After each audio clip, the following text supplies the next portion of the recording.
इस क्वेश्चन में हमसे कहा गया है कि the sign of the work done by a force on a body is important to understand. State carefully if the following quantities are positive और negative.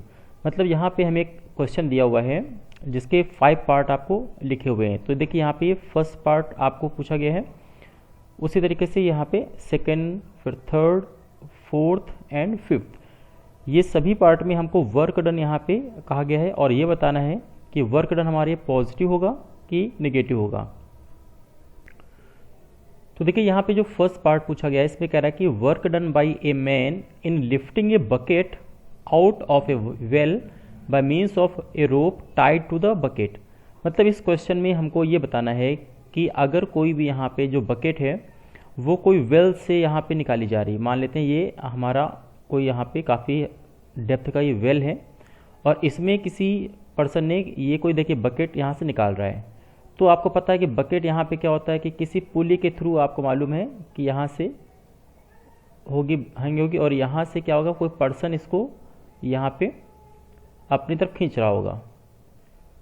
तो आप यहाँ पे देखेंगे कि पर्सन ने क्या किया, बकेट को उठाने के लिए एक फोर्स यहाँ पे अप्लाई किया होगा जिसकी वजह से पूरी यहाँ पे कह सकते हैं स्ट्रिंग में क्या होगा, एक टेंशन आ जाएगा. ठीक है, तो देखिए पूरी स्ट्रिंग जो टेंशन आएगा वो टेंशन की डायरेक्शन क्या होगी, ये देखिए आपका बकेट से पॉइंट ज्वाइंट है और हमेशा जो टेंशन होता है वो क्या होता है, अवे फ्रॉम द पॉइंट.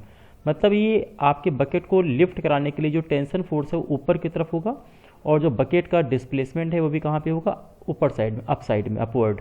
तो आप कह सकते हैं कि हमारा जिस तरफ यहाँ पे टेंशन फोर्स लग रहा है बकेट को उठाने के लिए उसी साइड में यहाँ पे डिस्प्लेसमेंट भी हो रहा है. तो दोनों के बीच यानी कि सेम डायरेक्शन है तो एंगल हमारा कितना होगा, 0 होगा.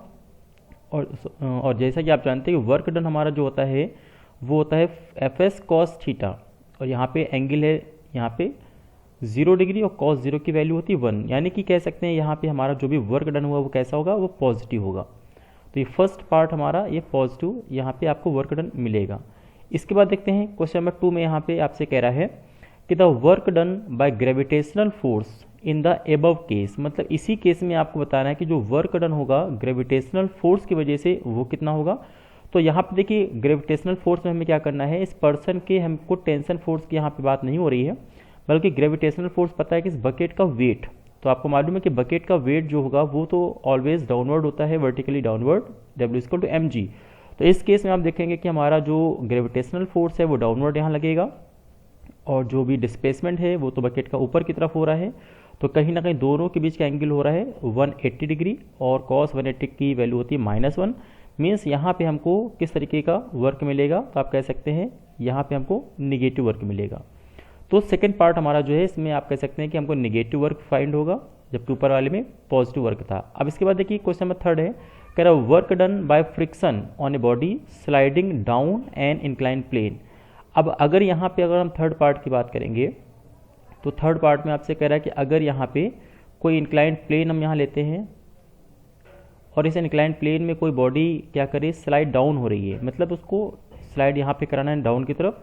मतलब इसका कह सकते हैं मोशन हमारा क्या हो रहा है, नीचे की तरफ हो रहा है. तो डिस्प्लेसमेंट हमारा नीचे की साइड में होगा जबकि आपको पता है कि फ्रिक्शन फोर्स हमेशा क्या होता है, मोशन के अपोजिट लगता है स्लाइडिंग फ्रिक्शन में. तो यहाँ पे जो फ्रिक्शन फोर्स होगा वो उसकी डायरेक्शन अपवर्ड हो जाएगी. तो डिस्प्लेसमेंट है डाउनवर्ड इंक्लाइंड प्लेन की तरफ और हमारा फ्रिक्शन फोर्स है अपवर्ड. तो इसका मतलब है कि दोनों के बीच का एंगल हमारा 180 डिग्री यहाँ पे फॉर्म हो रहा है. तो कॉस 180 की वैल्यू क्या होती है, -1. यानी कि हमको इस केस में भी हमारा जो वर्क है वो कैसा मिलेगा, वो निगेटिव हमको फाइंड होगा.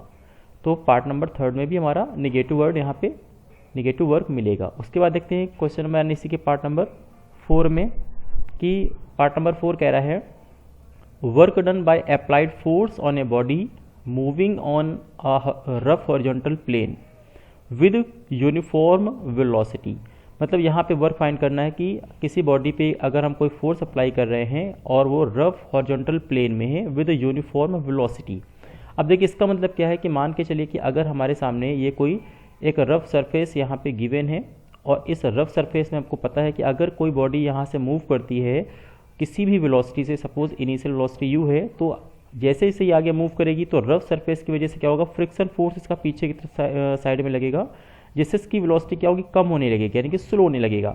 लेकिन क्वेश्चन में हमसे कहा गया है कि इसकी वेलोसिटी कांस्टेंट होनी चाहिए। इसका मतलब है कि जितना फ्रिक्शन फोर्स इसकी वेलोसिटी को स्लो करेगा, हम क्या करेंगे, एक एक्सटर्नल फोर्स हम क्या करेंगे, फ्रिक्शन के अपोजिट यहाँ पे लगाएंगे ताकि ये वेलोसिटी कांस्टेंट रहे। तो इसका मतलब ये कि आपको जिस साइड में एक्सटर्नल फोर्स हम यहाँ पे अप्लाई कर रहे हैं कांस्टेंट वेलोसिटी के लिए, उसी साइड में इसका क्या हो रहा है, डिस्प्लेसमेंट हो रहा है। तो यहाँ पे एंगल कितना बनेगा, देखिए 0 डिग्री बनेगा।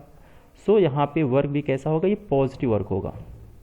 तो आई होप आपको चारों यहाँ पे पार्ट क्लियर हो गए होंगे कि किसमें कितना और हमारा पॉजिटिव होगा या निगेटिव होगा। इसके बाद देखिए लास्ट पार्ट हम यहाँ देख लेते हैं। लास्ट पार्ट कह रहा है कि work done by the resistive force of air on a vibrating pendulum in bringing it to rest. अब इसमें देखिए यहाँ पे कह रहा है कि अगर मान लेते हैं, यहाँ पे देखिए पार्ट नंबर 5 में आपसे कह रहा है कि कोई पेंडुलम है, जैसे कि आप जानते हैं पेंडुलम यहाँ पे किसी भी थ्रेड से यहाँ पे हैंग होता है और इसकी ये मीन पोजीशन है, इसके ये दोनों साइड में क्या होता है, ये मूव करता है। तो मैं मान लेता हूँ कि अगर यहाँ से जो भी ये हमारा पेंडुलम मूव कर रहा है, तो अगर ये इस साइड से इस तरफ जाएगा आगे की तरफ, तो आपको पता है कि एयर का रेजिस्टेंस क्या होता है, ऑलवेज इसके अपोजिट होता है, यानी कि एयर हमारी इसके अपोजिट की डायरेक्शन में फोर्स अप्लाई करेगी, रजिस्टिव फोर्स।